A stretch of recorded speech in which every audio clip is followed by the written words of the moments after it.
ערכנו נקודת בקרה על ההתקדמות בתוכנית השנתית לאור היעדים. ראינו מה עובד, ראינו מה לא עובד, יצרנו מסקנות, כל הכבוד. עכשיו צריך לעדכן את התוכנית השנתית להמשך הדרך. אז איך עושים את זה? עושים את זה על ידי סידור של סדר העדיפויות. צרו רשימה אילו עדכונים, ואגב 5 עדכונים, אפשר פחות. רוצים להפריז 7 עדכונים, אבל לא מעבר לזה.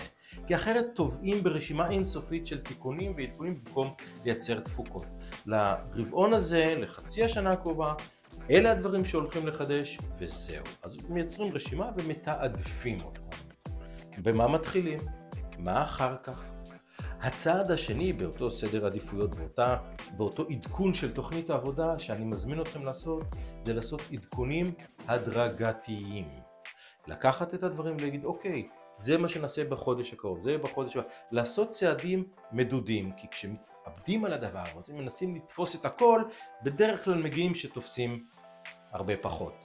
בנקודת בקרה טובה, אחד הדברים שכדאי לעשות זה להגדיר איך נדע שהצלחנו, מדדים של הצלחה. האם שביעות רצון לקוחות, באיזה סקאלה? שביעות רצון עובדים? גיוס של תיקים מתוך העובדים.